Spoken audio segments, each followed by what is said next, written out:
mahina sa pananampalataya. Maraming tanong sa buhay. Maraming agam-agam. Dalangin namin, O Diyos, na patuloy kang magsalita sa amin upang ang iyong tinig lamang, O Diyos, ang aming marinig. Ang iyong salita lamang, Panginoon, ang aming pagbulay-bulayan. At huwag namin papakinggan ang tinig ng sanlibutan, sapagkat alam namin na ikaw ang aming Diyos na buhay, na aming sinasamba at pinaglilingkuran. Pagpalain mo rin po, Panginoon, ang aming mga kapatid na naroon sa ibayong dagat, nasa ibang bansa. Sila na sa kasalukuyan ay nakikinig at nanonood ng live stream. Sila na doon ay nag-aaral, naghahanap buhay, nagmimisyon, kasama ng kanilang mga mahal sa buhay. Abutin mo sila, O Diyos, ng iyong pagpapala, ng iyong kapangyarihan, ng iyong pag-iingat sa araw-araw, pagbibigay ng kagalingan sa kanilang mga karamdaman. Pagpalain mo, O Diyos, ang kanilang hanap buhay doon. Nang sa gayon, Panginoon, sila ay patuloy na maging pagpapala, hindi lamang sa iyong iglesia dito sa Taytay, kundi sa bawat nangangailangan. Pagpalain mo, Panginoon, ang pagsambang ito. Hayaan mo, O Diyos, na mapuno ng iyong kapangyarihan ng 4 na sulok ng sanktuaryong ito. At alam namin na hindi makakakilos ang gawa ng kaaway. Hayaan mo, Panginoon, na ikaw ay aming sambahin sa Espiritu at sa katotohanan. Makita namin, O Diyos, ang iyong mukha. Maranasan namin ang iyong yakap. Marinig namin, Panginoon, ang iyong tinig. Kaya naman, Panginoon, itinataas namin, idinadalangin ang pastor na magdadala ng iyong mensahe sa umagang ito, Panginoon. Ikaw ang mag-anoint ng kanyang labi. Itago mo siya sa likod ng iyong kapangyarihan. At ang iyong tinig lamang, Panginoon, ang aming maririnig. Pagpalain mo, Diyos, ang umagang ito. Kasama ng aming mga kapatid na patuloy nagdiriwang ng pagsamba, nagtataas ng iyong dakilang pangalan.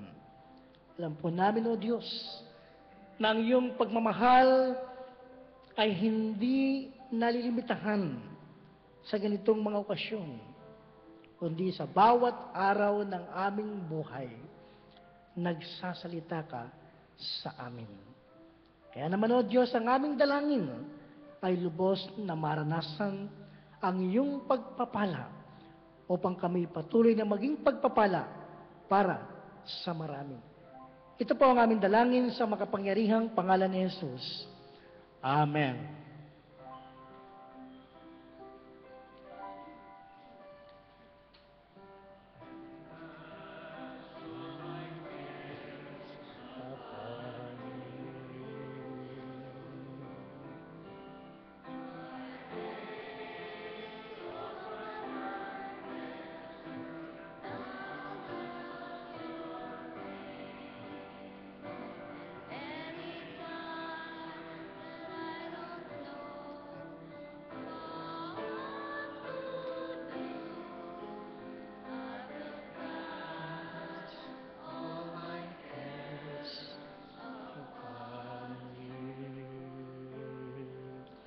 Amen.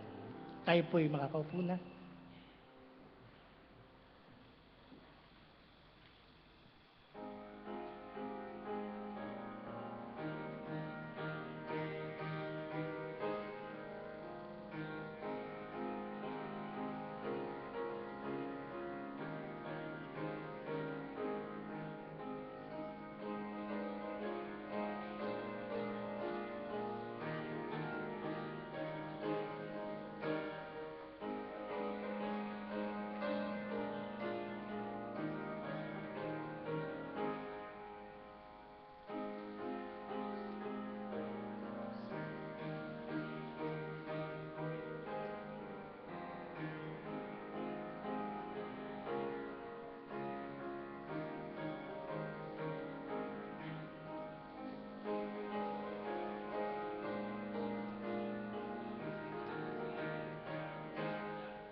Tayo po'y manalangin. Tanggapin mo po, Diyos, ang kaloob ng inyong mga anak. Pakikibahagi para po sa paggawain na magagamit sa patuloy na pagunlad ng inyong paghahari sa iglesyang ito at sa bayang ito. Pagpalain niyo po ang inyong mga anak. Sa pangalan ni Jesus. Amen.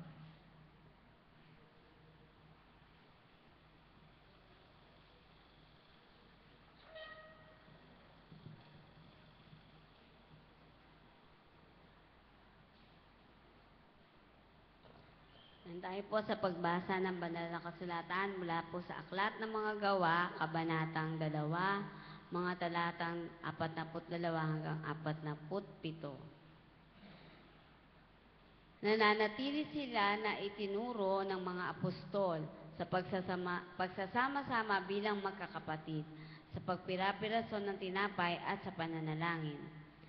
Dahil sa maraming himalang nagawa sa pamagitan ng mga apostol, naghari sa lahat ang magkahalong pitagan at takot, at nagsama-sama ang lahat ng sumasampalataya at para sa lahat ang kanilang ari-arian.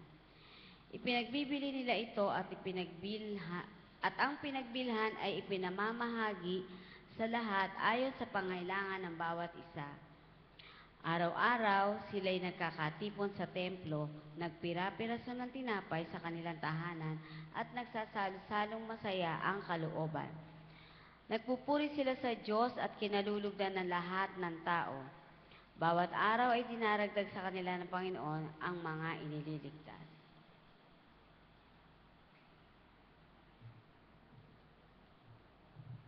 Pagbasa sa epistola sa sulat ni Pedro, ikalawang aklat ng Pedro, kabanatang 2, talatang 11 hanggang 25. Sapagkat kalulugdan ng Diyos ang nagtitiis ng parusa kahit walang kasalanan, bilang pagsang-ayon sa kanyang kalooban. Maipagkakapuri kaya ang magtiis ng parusa kung ito ay dahil sa paggawa ng masama? Hindi. Ngunit pagpapalain kayo ng Diyos kung kayo'y maparusahan sa paggawa ng mabuti. Ang pagtitiis ng hirap ay bahagi ng pagkahirang sa inyo ng Diyos, sapagkat nang si Kristo ay magtiis para sa inyo, binigyan niya kayo ng halimbawang dapat tularan. Hindi siya gumawa ng anumang kasalanan o nagsinungaling kailanman. Nang siya'y alipustain, hindi siya gumanti. Nang siya'y pahirapan, hindi siya nagbanta. Nanalig siya sa Diyos na makatarungan.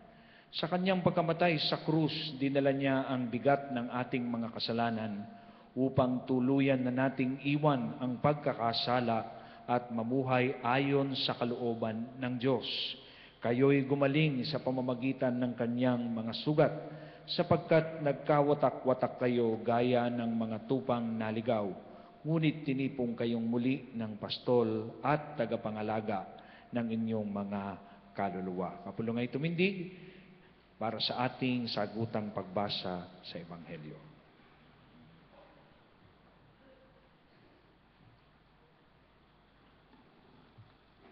Ang pagbasa ng Ebanghelyo ayon kay San Juan, kabanatang 10, mga talatang 1 hanggang 10.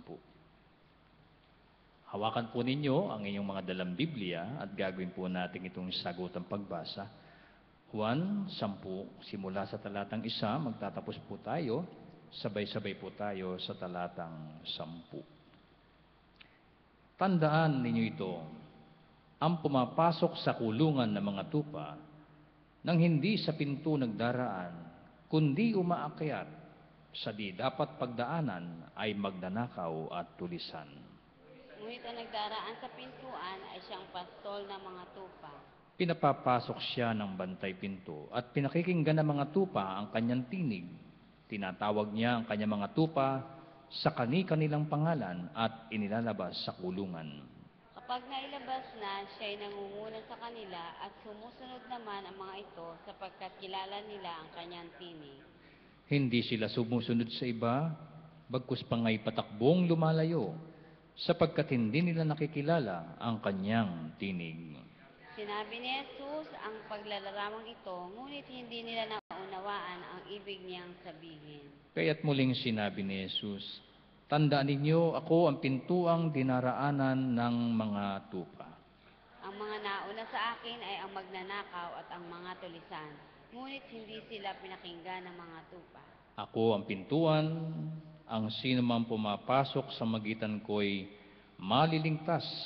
Papasok siya at lalabas at makatatagpo ng pastulan, tayo pong lahat. Kaya lamang pupunta dito magnanakaw, ay upang magnakaw, pumatay at magwasak. Naparito ako upang ang mga tupay magkaroon sa buhay na ganap at kasiyasiya. Ito ang mabuting balita ng ating dakilang Panginoon Kristo. Amen. Through many dangers, toils, and snares, I have already gone. This grace hath brought me safe thus far, and grace will lead me home.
Minsan pa po nating palakpakan ng ating Panginoon sa kanyang kabutihan, far above riches.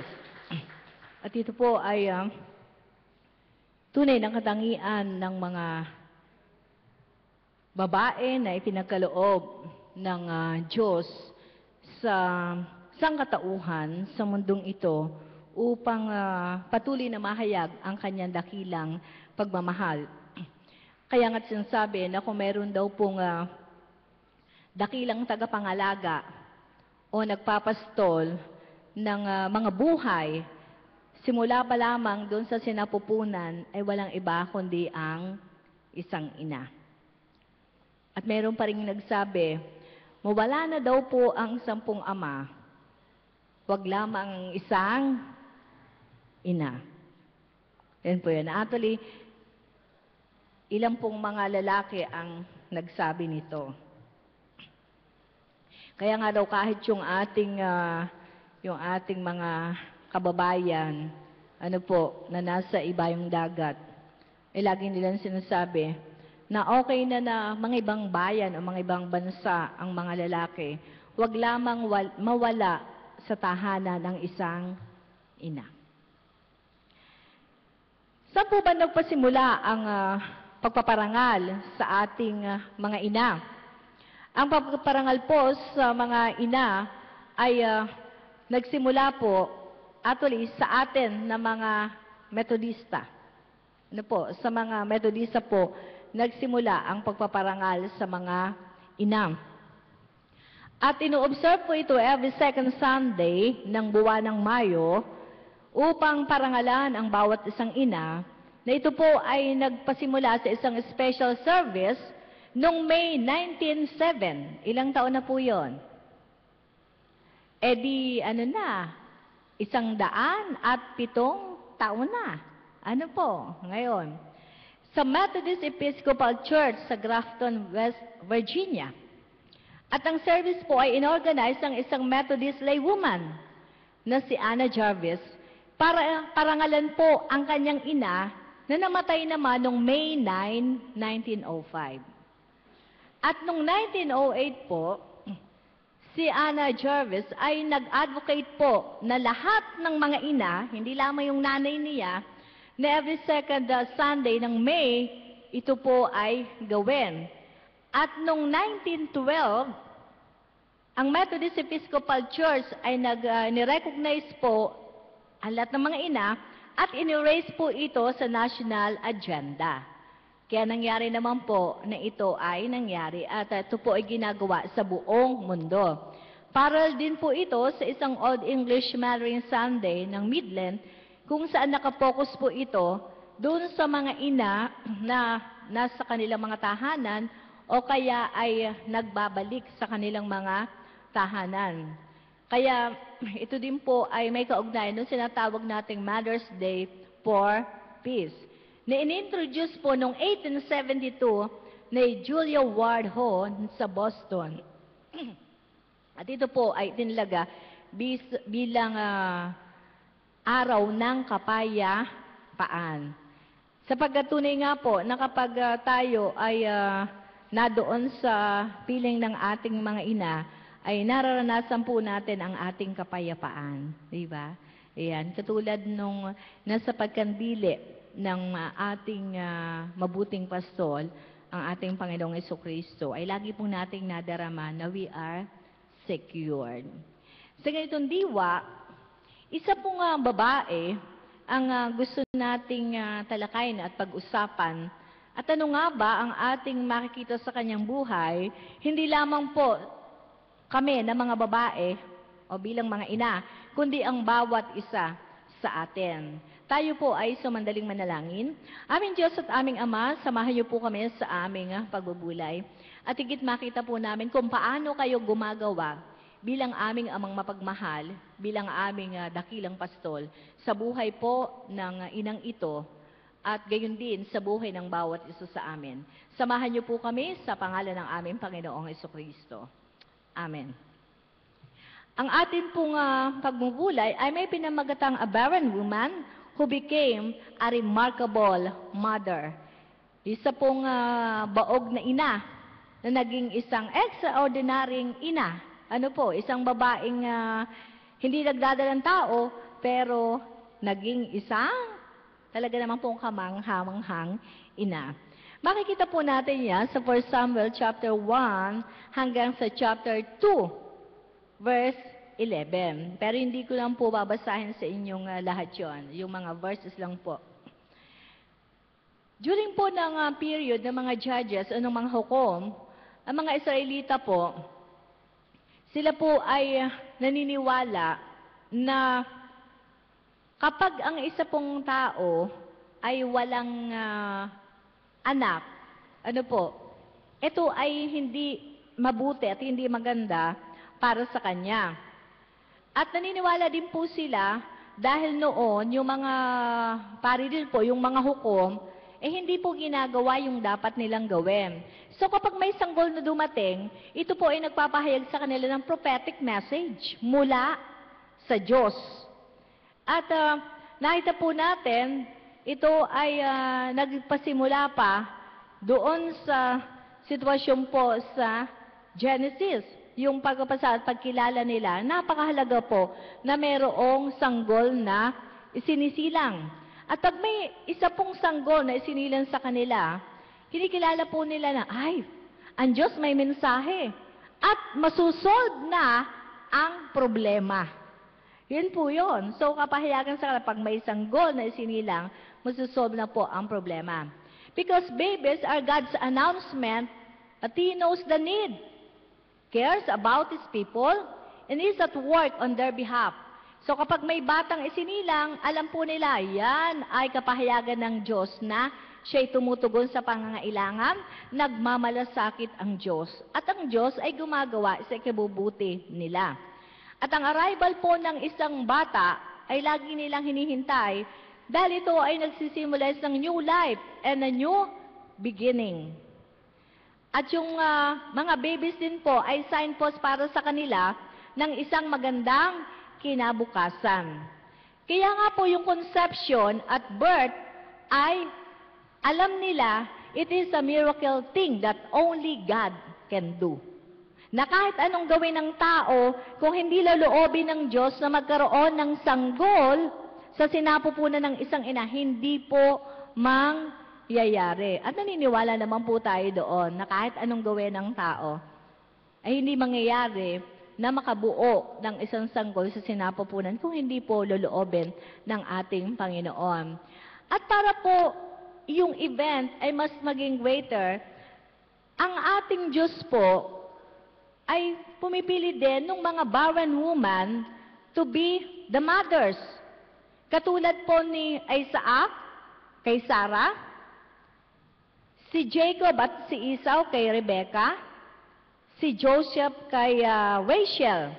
At ngayon, i-focus po natin sa isang barren woman who became a remarkable mother, walang iba kundi si Hannah.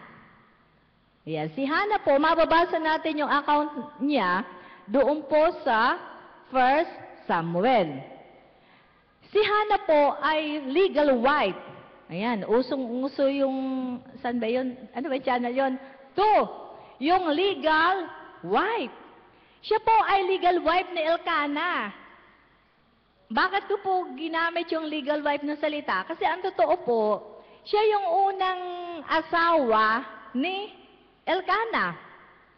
At nung siya po ay na-prove na barren, na siya ay baog, kinuha ni Elkanah si Penina para po siya ay magkaroon ng pamilya.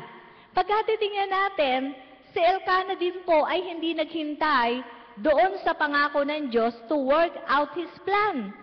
Sino ang katulad niya? Si Abraham.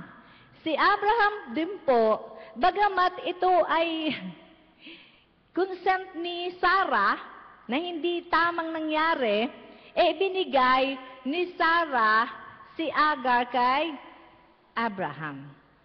Kaya nagkaroon ng kaguluhan, sa kanilang sambahayan. Nagkaroon talaga sila ng kaguluhan. At even po si Jacob, nag-ended up with 4 wives. While bigamy and divorce were not prohibited by Jewish law, God's original plan was that one man be married to one woman for one lifetime. Yun po yun. Bagamat sa kanila, lalo higit ngayon, kahit nga sa Pilipinas, nangyayari na po ang mga bagay na ito, pero alam pa rin natin ang original plan ng ating Panginoon. Ito pong si Elkanah, each year, siya po at ang kanyang pamilya ay pumupunta sa Siloy upang mag-worship. At sila po ay, ang bagay pong nangyayari doon sa annual visit na sa tabernacle, masayang-masaya naman po si Hannah. Kaya lang, itong other wife, si Penina, lagi po siyang nagkakaroon ng opportunity para irritate si Hannah at pagtawanan ang kanyang pagiging baog. Yun, dahil ilan na naging anak ni Penina. At certainly, yung pong experience na ito ni Hannah ay bumuo sa kanyang pagiging isang babae, a woman of character and faith. Ito po yung bumuo sa kanyang pagkatao. Ano po, na hindi po siya lumaban, katulad ng original nakikita natin doon sa, sa The Legal Wife na palaban. Ano po? Pero hindi po ganon ang naging attitude ni Hannah. At tingnan po natin, ano nga ba ang kanyang naging karakter na dapat po makita sa atin bilang hindi lang sa mga babae, kundi maging sa mga lalaki. Doon po sa verses 1, 6-7 ng 1 Samuel, ay mababasa po natin. Penina liked to make Hannah feel miserable about not having any children, especially when the family went to the house of the Lord each year. And one day, Elkanah was there offering a sacrifice when Hannah began crying and refused to eat. Makikita po natin first ang isang na lagi pong ginagawa ni Hannah.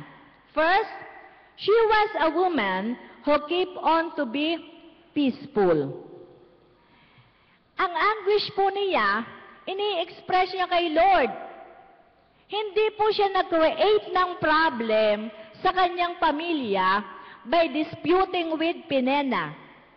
Diba? Hindi siya nakipag-away. Unlike yung ginawa ni Sarah kay Agar. Diba? Kaya nga si Agar at si Ismael napalayas. Hindi po ganito ang attitude ni Hannah. At ito po ay napaganda na makita din sa ating buhay. And primarily, our good shepherd, ang ating Panginoong Jesus. Ito rin po ang gustong maipakita natin sa ating buhay. Sabi po ng 1 Peter na kanina binasa, sa 1 Peter 2:23, when he was insulted, he did not answer back with an insult. When he suffered, he did not threaten, but placed his hopes in God, the righteous judge. Dahil po sa faith ni Hannah, ito ang karakter na nasa kanya. Katulad po, ilang libong taon na nangyayari, bago yon ang ating Panginoong Jesus, katulad ng ginawa ni Jesus. Inonsulto po siya. Diba? Pero hindi siya gumante. Hindi po siya nagbanta. At ito po ang napagandang sundan natin. Na kapag tayo inaaway, huwag tayo makipag-away. Kasi po, pag tayo nakikipag-away, ginagantihan natin ng masama yung masama, wala naman pong nananalo. Lumalabas lang po, pareho tayong talo. Kasi nasisira po pareho ang ating karakter. Ang sabi po, katulad ni Paul kay Titus, this should be our Christian conduct. Ano po yon? Sabi ng Titus 3:2, told them not to speak evil of anyone, but to be peaceful and friendly, and always to show a gentle attitude towards everyone. Yun daw po ang dapat makita sa buhay natin. Mag-speak tayo ng mabuti. Magkaroon po tayo ng kapayapaan sa isa't isa. Hindi yung away ang ginagawa natin. Katulad din po ng isang anak na nagsulat, si Cherry Carter Scott, sinulat niya po, mula po sa Life Lessons for the Mothers, anger makes you smaller, while forgiveness forces you to grow beyond what you were. Kapag tayo daw po ay nagagalit, ito daw po ay nagpapaliit sa atin. Nagpapaliit sa ating pagkatao. Pero, kapag tayo ay nagpapatawad at patuloy ang desire ng puso natin, magmahal, ito po ay pwersa na nagpapalago sa atin. Nasasabi mo, ay, nakaya ko pala yun. Diba? At yun po ang attitude ni Hana. Hindi siya para makipagbanggaan kay Pinena. At yun din po ang sabi sa atin. Pangalawang bagay, she was a woman who kept on praying. Ano po ang ginagawa lang nitong si Hana? Sabi po doon, Hana prayed silently to the Lord for a long time. Siya po ay laging nananalangin. Ano ba ang pinagpipray ni Hana? Ang pinagpipray po niya for a long time, magkaroon siya ng anak. Pero, ang tagal na, walang sagot. Sino po sa atin ang mga ina dito? Meron kayong ipinagpipray, ang tagal-tagal na. Ang tagal na, sabi mo, Lord. Ang tagal na po. 25 years na. 50 years na. Huwag kayong mag-alala. Mangyayari din yon. Sasagot din si Lord. Ano po? Years passed and she was still barren. Ang tagal-tagal na, Lord. Baog pa rin siya. Yun ang kanyang iniiyak. Tears flowed and still she had no child. Ang luha sa kanyang mga mata, siguro isang mangkok na. Pero wala pa rin. Pero napakahalaga po na itinuturo sa atin. Yung persistence in prayer, napaka-valuable po niyan. Kailangan, huwag tayong titigil. Di ba? Meron nga tayong acronym sinasabi sa prayer, yung push. Ano po yon? Pray until something happens. Yun po yun. Hanggang kung walang nangyayari. Panalangin. Huwag tayong magsawa doon. At syempre po, hindi natuturo maging sa ating mga kalalaki. Manalangin tayo ng manalangin. Ano kaya yung pinagpipray ng mga ama? Para sa kaasawa nila? Panginoon, yung asawa ko po. Di ba? O kaya pinagpipray yung mga anak, di ba? Iyon po, wag kayong mag-alala. Tutugunin din niya ni Lord. Si Hannah po, she prayed when she was feeling down. Kapag bagsak na, nandun na siya kay Lord. She prayed until her tears became liquid prayers. Ano ba sinasabi dito? Nananalangin siya hanggang sa dumaloy na po. Na para bang, di ba yung liquid? Dire-diretso lang. Dire-diretso lang po yung kanyang pananalangin. At tininan po natin, dahil si Hannah, determined po siya, at sa kanyang puso, alam niya po, na the Lord wanted her to pray for a son, so that she might give him back to the Lord to serve him all his life. Si Lord din po naglagay sa puso ni Hannah ng pagnanasang ito na siya ay patuloy na malangin. It is an awesome fact that, humanly speaking, the future of the nation rested with this godly woman's prayer. And how much in history has depend on the prayers of sufferings and sacrificing people, especially yung mga ina. Lahat po ng mga ina na yung mga anak nila ay naging public figure, yun po ay nagsimula sa kanilang pananalangin. Kung titingnan natin, kahit po ang ating ama sa pananampalataya, si John Wesley, yan po ay hininog sa panalangin ni Nanay Susana. At sabi nga ng maraming mga account, kung nagtagumpay daw po si John at saka si Charles, ito ay bunga ng pananalangin day and night ni Nanay Susana. Si Abraham Lincoln po, sa kanyang isang recollection ay nagsabi, I remember my mother's prayer, and they have always followed me. Sabi niya ganon. And they have clung me all my life. All that I am or ever hope to be, I owe to my angel mother. Lahat daw po ng ninasa at kung ano ang nangyari sa kanya kay Abraham Lincoln ay dahil sa kanyang ina, na kanya pong sinasabing anghel. Anghel sa kanyang buhay. Ito pong si Hannah, she prayed unselfishly and fervently. Yung kanya pong panalangin, born out of sorrow and suffering, but in spite of her feeling, she laid bare her soul before the Lord. Ipinaubaya po niya sa ating Panginoon ang lahat ng bagay. It was a prayer that involved submission. Ang mahirap po, kapag tayo nananalangin, ang gusto natin, kung ano yung gusto natin, yun ang mangyayari. Hindi po ganon ang pananalangin. Kaya tayo nananalangin, hinahayaan po natin na mangyayari kung ano ang kalooban ng Diyos. At ito po ang panalangin ni Hannah. She presented herself to the Lord as His handmaid to do whatever He wanted her to do. Na Lord, sige po, ano ba yung gusto niyong gawin ko? Gagawin ko po. Yan po ang napaganda. It was a prayer that also involved sacrifice. Because she vowed to give her son back to the Lord to be a Nazirite and serve the Lord all his life. Kung titingnan po natin, maaaring sabihin natin, ano ba yun? Sa prayer ni Hannah, nakipag-bargaining siya sa Panginoon. Hindi po. Alam po kasi ni Hannah kung ano yung gusto ng Diyos para sa kaniyang buhay.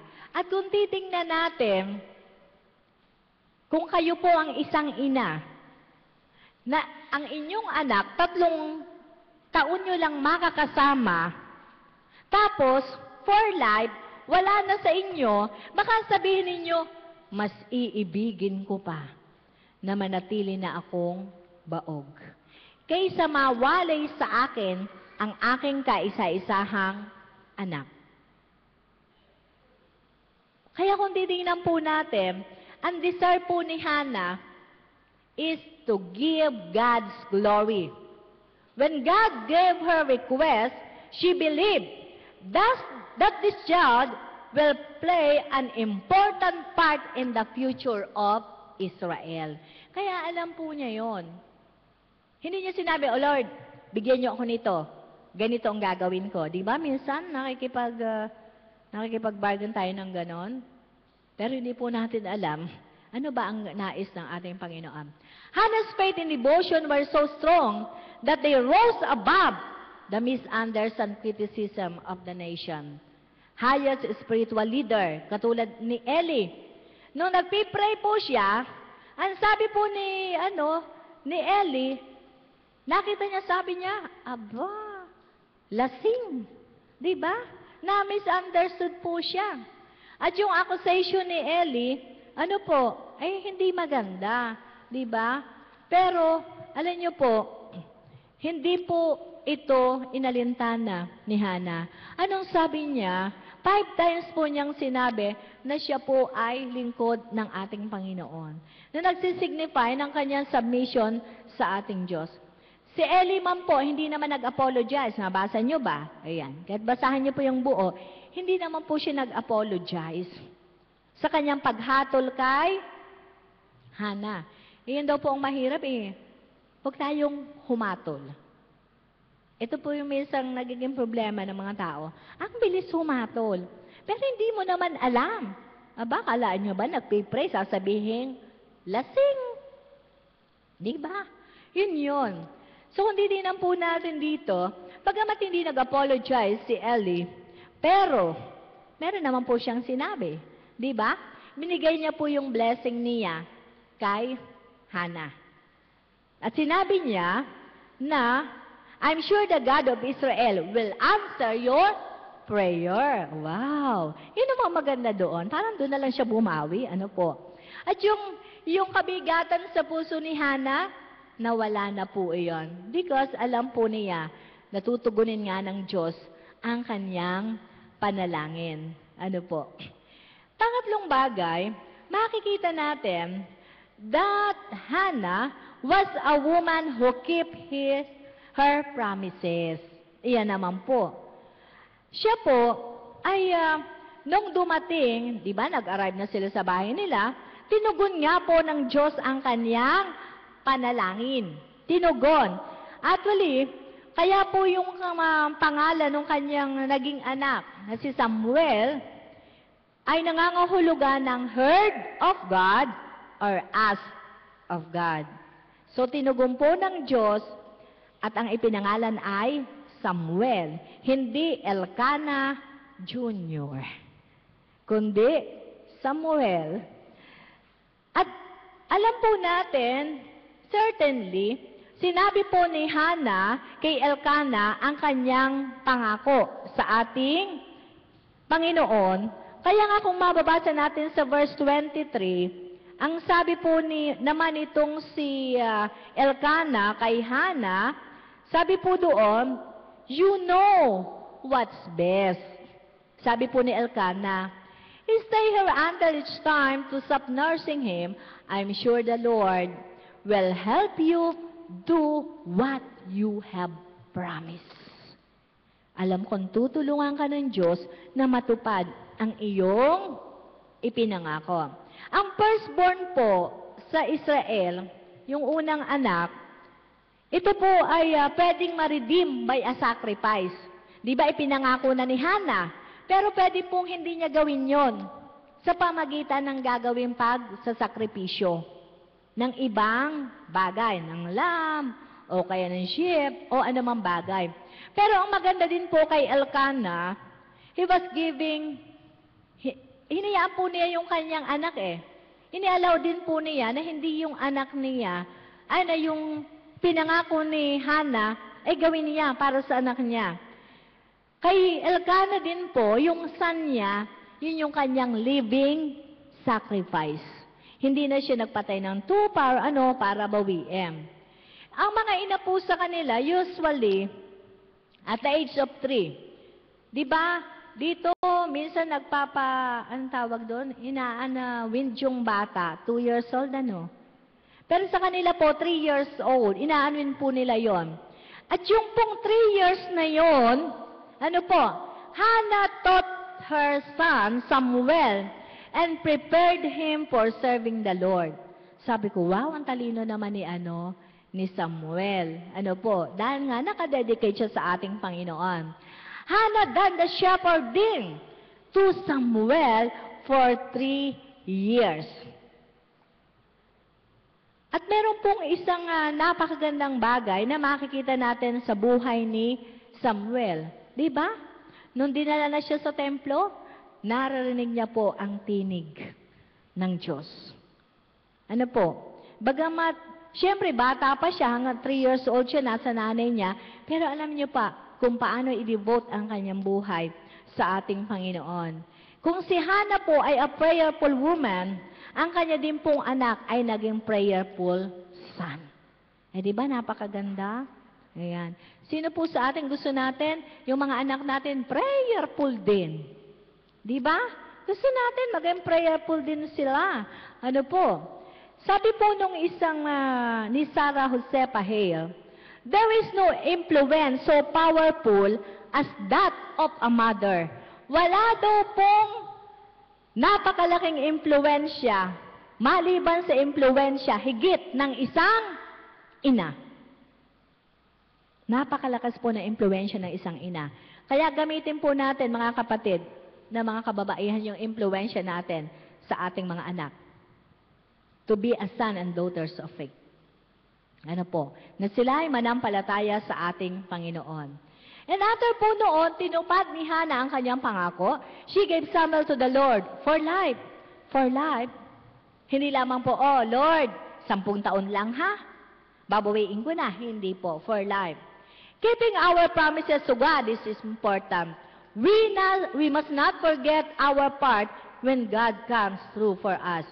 A promise is done to fulfill, not to break. So, alalahanin po natin yan. Ang pangako ay ginagawa, hindi sinisira. Kaya nga, mag-ingat tayo sa pangakong ating gagawin kay Lord. And lastly, she was a woman who keep on praising. Yung pong chapter 2, verses 1 to 10 ng 1 Samuel, makikita ninyo. Nung nadala na si Samuel doon, nalangin po siya at nag-praise sa Panginoon. Hannah was praying and praising the Lord. At nakikita niyo po dyan sa PowerPoint, ano ba ang ipinanalangin at pinapurihan ni Hannah sa Panginoon? First, she praised the Lord for His salvation. Sa pagliligtas na ibinigay ng Diyos sa kanya, pinapurihan niya ang Panginoon. Ganon ginawa tayo. Hindi lamang mga babae, maging ang bawat isang lalaki ng Diyos, magpuri sa Panginoon sa kaligtasan na bigay ng Diyos. She praised the Lord for His holiness. Ay yung kabanalan ng Panginoon ay kanya din pong kinilala at pinapurihan. She praised the Lord for His faithfulness. Tapat po ba ang Diyos sa atin? Every day. Every day. Kaya dapat lang papurihan natin si Lord every day. Ano po? Sa ating pananalangin, sa ating pagbabasa ng kanyang Biblia, at sa pagsunod sa kanyang kalooban. She praised the Lord for His power. Aba, kalaan nyo nga ba yun? Walang laman ang sinapupunan, nagkaroon ng laman. Kapangyarihan po ng Diyos. Kaya nga mga kapatid, binabanggit ko po kanina, huwag kayong magsawa sa pananalangin. May kapangyarihan po ang Diyos. Sabi mo na ko, po Lord, ba't yung ba yung anak ko hindi mamabago-bago? May kapangyarihan ang Diyos na magbago sa buhay ng tao. She praised the Lord for His compassion. Tunay pong mahabagin ang ating Panginoon. And she praised the Lord for His present and future victories. Doon po sa verse 10, makikita natin na mayroong prophetic word doon na hindi lamang po para kay Haring David, ano po, kundi sa ating Panginoong Hesukristo. Mula po sa lahi nila ay magmumula ang maghahari pang walang hanggan. Walang iba kundi ang ating Panginoong Hesukristo. Ang pagpupuri po, ang pagpupuri ay nagbibigay sa atin upang makapag-focus tayo sa glory ng Diyos. Not on the greatness of our needs. Kapag nagpupuri tayo, kinikilala makapangyarihan ng Diyos. Higit sa aking pangangailangan. When we see the greatness of our God, we start to see life in proportion, in balance. Kapag nakita po natin ang kapangyarihan ng Diyos at itong ating tinitingnan, pinapupurihan natin siya. Alam po natin, laging magiging maayos, maganda ang ating buhay. Ano man ang ating sitwasyon, ano man ang ating kalagayan. So let us praise God for a peaceful, prayerful, promise keeper, and a praiseful mothers. At alam ko po, sa inyong mga anak narito, masasabi nyo, nanay ko yan. Katulad ni Hannah, ganyan ang nanay ko. At sa umaga pong ito, kung paanong ang ating mga ina, they pray for us day and night. Ngayon naman po, sila po ay ating ipanalangin. Samahan niyo po akong sambitin ang panalangin ito. Okay, pwede po ba tayong tumayo?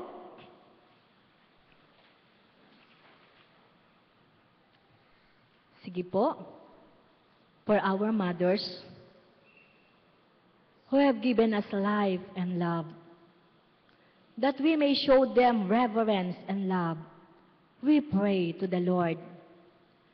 For mothers who have lost a child through death, that their faith may give them hope and their family and friends support and console them, we pray to the Lord.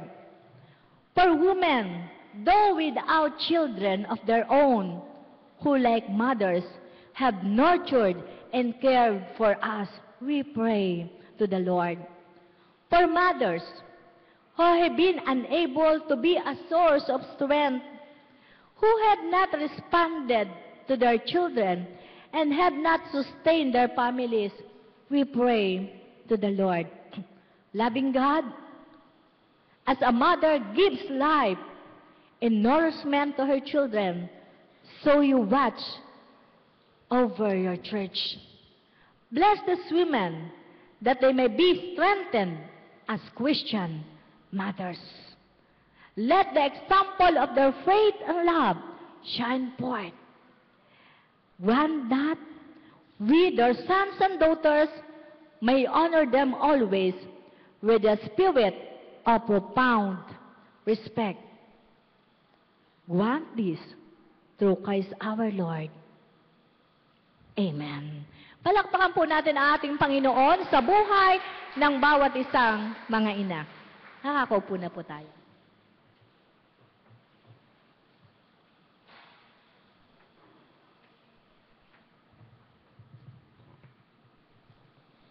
Maraming salamat po, Pastor Elisa, sa iyong mabiyayang mensahe. At bilang tugon po diyan sa mensahe ni Pastor Elisa, ay gagawin natin ang pagpaparangal sa mga ina. Ang kapatid John Andrew de Guzman and Leticia Gail Aguda ay may inihanda para dito.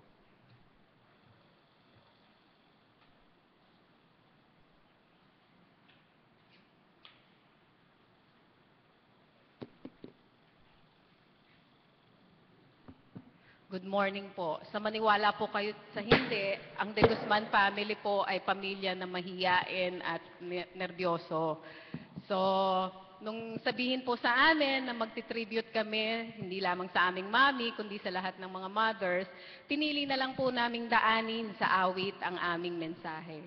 Ito po ay tribute hindi lamang para sa aming mami na si Leticia de Guzman, kundi para sa lahat ng nanay, naging nanay, gustong maging nanay, at magiging nanay pa lang. Pakibasa po yung lyrics, at kung alam po ninyo yung kanta, sabayan po ninyo kami. This is a popular song that says it all about mothers. Thank you po. Hello.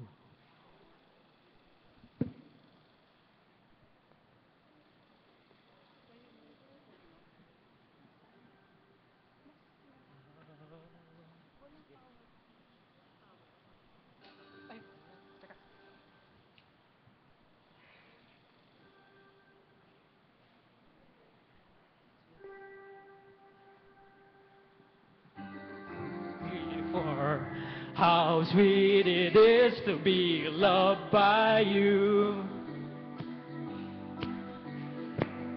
How sweet it is to be loved by you. I needed the shelter of someone's arms, and there you were. I needed someone to understand my ups and downs, and there you were. With sweet love and devotion, deeply touching my emotion, I want to stop. Thank you, Mama. I just want to stop. Thank you, Mama. How sweet it is to be loved by you. Yes, I do.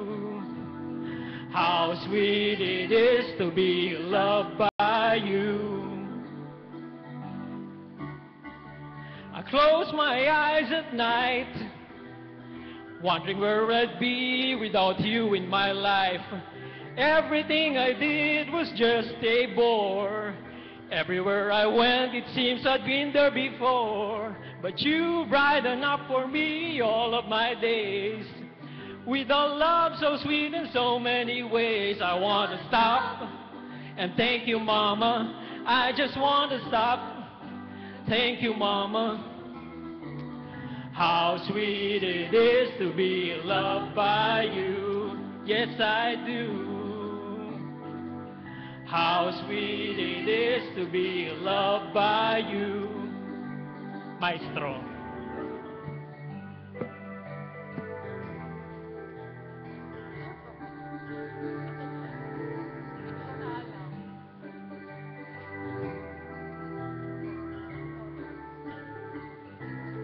I just want to stop and thank you, Mama. I just want to stop. Thank you, Mama. How sweet it is to be loved by you. How sweet it is. How sweet it is to be loved by you. How sweet it is to be loved by you. How sweet it is to be loved by you. Happy Mother's Day. Banggaling mga kapatid. Salamat po, Attorney Jan, at mga kapatid na mga doktor, at kay Fiscal Glo. Ano po, napakagaling ng Panginoon. Next week, dapat ganun ulit. Okay, atin na pong kilalanin ang lahat po ng mga mothers. Tumayo. Hali po kayo mga kapatid. Nais po namin kilalanin kayo. At narito na ba yung ating mga pamimigay ng mga tokens? Hali kayo mga kapatid. Dito po tayo sa harap. Lahat po ng mga mothers, dito po.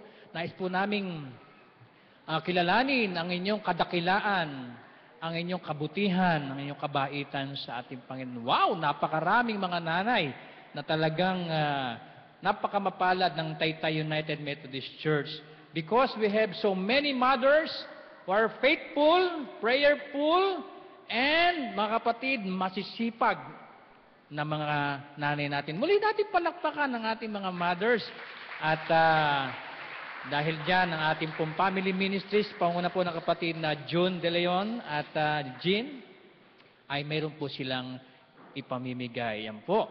Ayan, sige po. At habang ipinamimigay ito, ay hilingan natin ng pagtugtog ng kaunti. At sa pamimigay na ito, ano ba yung pinamimigay niyo mga kapatid? Halo-halo ba yan? At iba-iba ang kulay eh. May ube, may dilaw, may pula, may berde. Ano? Ayan. Tama-tama po yan sa inyo. Pwede niyo pong oo, hindi ko alam kung ano yan eh. Parang, siopaw ba yan? Ano ba? Surprise. Ayan. Nagpapasalamat po kami bilang bahagi ng pagdiriwang na ito, kaming mga anak sa inyo pong mga nanay. At sa mga anak na narito, kung ako po sa inyo, i-date ninyo ang inyong mga nanay. Ako, namimiss ko yung nanay ko, di ko na ma-date, nasa langit na eh. Kaya, yakapin ninyo na humahigpit, i-date po ninyo sa rason, no? Sa rason. O kaya sa Max, o maski dyan kay Tateng, okay ba? Yung sikat na kainan dyan. Maski saan po, basta ang maganda ay kasama natin ang ating mga nanay ngayon. Okay, tapos na po. Sige po, tayo po ay magpasalamat sa Panginoon, manalangin po tayo. Panginoon Diyos na makapangyarihan sa lahat, maraming salamat po.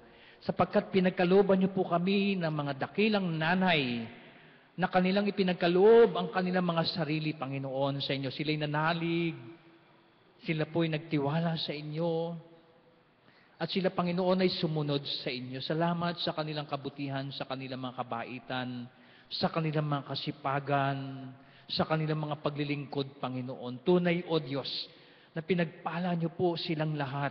Pinagpala niyo po ang kanilang sambahayan.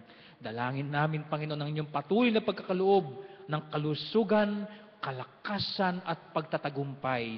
Ano man po ang kanilang mga hinihiling sa oras na ito. Ikaw, O Diyos, ang siyang magkaloob ng lahat-lahat ng mga ito. Maraming salamat po sa pangalan ni Jesus. Amen and amen. Palapakan po natin ang Panginoon. Happy Mother's Day. Ayan po, makakaupo na po kayo. Tawagan ko po si Nick para sa isang mahalagang color coding. Ano po, ito pong color coding na ito ay para sa ating summer camp fundraising ng ating mga kabataan. At suportahan po natin itong fundraising na ito kasi po marami po mga kabataan ang nangangailangan, lalo na po yung mga walang kakayahang makapagbayad ng 1,000 piso. At dito sa color coding na ito ay makakalikom po tayo ng halaga para po sa ating summer camp na mangyayari po May 20 to 23. Brother Nick?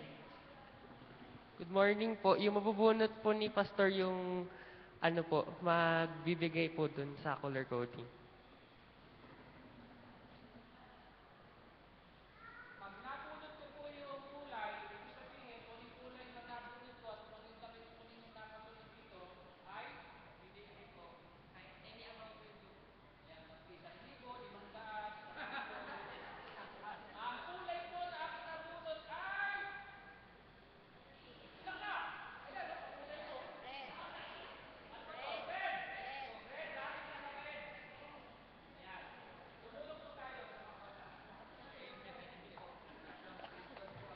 Lahat ng praise God choir nakapula. Pakinggan po natin ang handog pangungusap. The noblest thing a man can do is just humbly receive and then go amongst others and give. Mga kapatid, mamaya po yung lahat ng nakapula, babantayan kayo ni Nick doon po sa ating palabas. So ipagkalo po natin ang ating mga ikapu, pag-ibig, pangako, pasalamat at para rin po sa ating Centennial Committee Fund.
I am strong.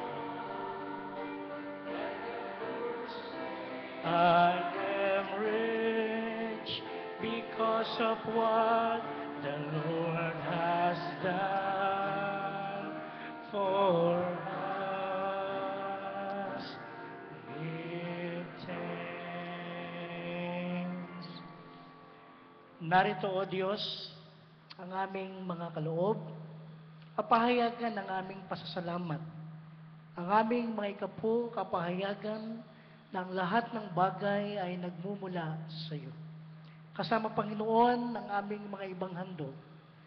Dalangin po namin, O Diyos, na ito ay iyong pagpalain upang patuloy na matugunan ang pangangailangan ng iyong templo at sa pagkakawang gawa. Pagpalain mo, O Diyos, ang iyong mga anak na naging bahagi ng ganitong pagkakaloob. Nawa, Panginoon, ang kasaganahan ng iyong biyaya, patuloy po naming maranasan, siksik, liglig, at umaapaw.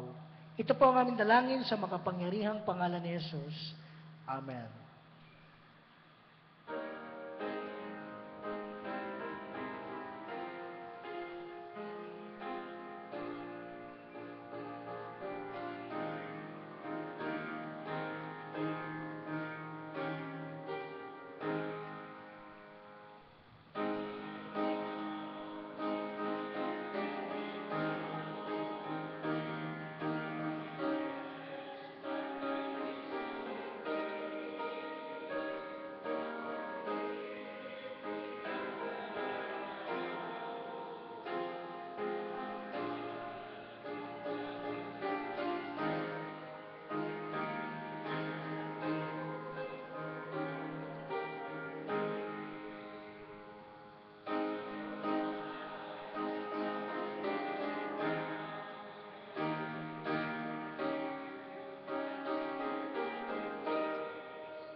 makakaupo po ang kapulungan at tayo po ay dumako sa panalangin. Nais namin, O Diyos, na magpasalamat at magtalaga ng aming mga buhay. Salamat, Panginoon, sapagkat narinig po namin ang mensahe sa awit, mensahe sa salita ng buhay. Salamat sa aming Praise God Choir. Salamat sa aming Pastora Lisa Kabangan. At tunay, Panginoon, na ang inyong mensahe ay nagbibigay ng diwa ng malalim na pananampalataya. At ang aming pasasalamat sa inyo, Diyos, sapagkat ipinagkaloob niyo po sa amin ang aming mga magulang, ang aming mga nanay. Dalangin namin, Panginoon, nawa sa iglesyang ito, patuloy niyo pong gamitin ang aming mga nanay sa iba't ibang kaparaanan. Gayun din, O Diyos, ang pasasalamat namin sa mga nagdiriwang ng kanilang mga kaarawan at anibersaryo ng kasal. Pagpalain mo po silang lahat. Ano man po ang kanilang mga pangarap at kahilingan sa oras na ito, ipagkaloob mo po sa kanila. Maging ang inyong mga anak na nakaluhod, nakaupo o nakatayuman, na may iba't ibang mga kahilingan, O Diyos, Ikaw ang siyang nakakaalam at nakatatalos ng kanilang mga puso at laman ng kanilang kaisipan. Panginoon, idampi niyo po ang iyong pagpala at makapangyarihang kamay sa kanilang mga buhay at maibsan ang anumang takot o pangamba ng buhay, mapalitan o mapaimbabawan ng kagalakan, liwanag at pag-asa sa buhay. At gayon din, O Diyos, sa pagtatalaga namin ito, narito po kami. Patuloy mo kaming gamitin at isugo sa iba't ibang dako na ibinabahagi ang inyong kagandahang loob, kahabagan, pag-ibig, at paglilingtas. Ito po ang aming dalangin sa pangalan ni Jesus. Amen.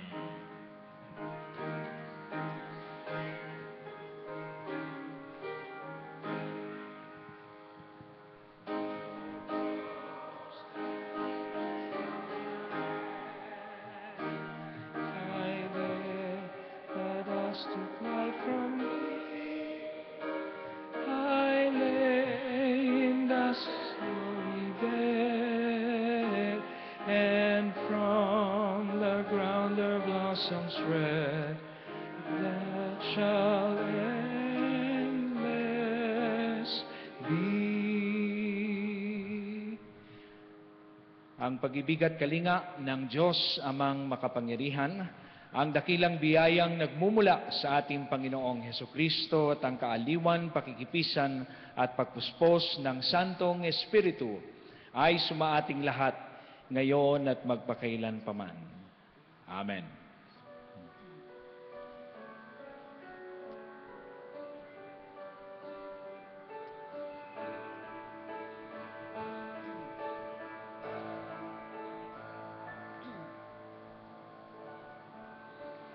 To your hands I commit again with all I am for you, Lord.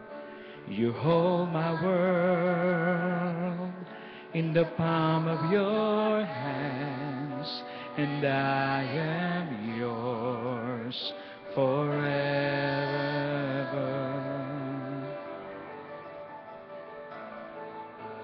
Jesus, I believe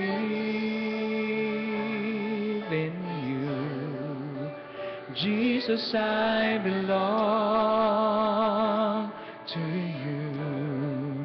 You're the reason that I live, the reason that I sing with all